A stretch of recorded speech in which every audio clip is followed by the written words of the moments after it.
ఇల్లు కిరాయిలు కట్టుకోలేకపోతున్నాం, నిత్యావసర సరుకులు తెచ్చుకోలేకపోతున్నాం, బెల్లం పిల్లలను బతికించుకోలేని పరిస్థితి, పిల్లగాళ్ళను చదివించుకోలేని పరిస్థితి.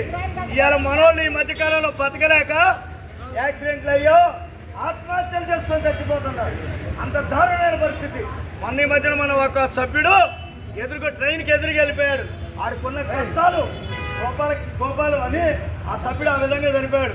ఇలాంటి పరిస్థితులు అదేవిధంగా మనతో పనిచేస్తున్న స్టూడియో వర్కర్స్ వాళ్ళు సుత్తాడితేనే వాళ్ళ డొక్కాడుతుంది. అదేవిధంగా డ్రైవర్లు వాళ్ళు స్టీరింగ్ తిప్పితేనే వాళ్ళ బతుకు తెల్లారుతుంది. అదేవిధంగా మహిళా వర్కర్స్ వాళ్ళ భార్య తల్లి తండ్రి భర్తను వదిలిపెట్టొచ్చి మరి వాళ్ళు మన దగ్గర వచ్చి పనిచేస్తారు, ఇండస్ట్రీలో పనిచేస్తారు.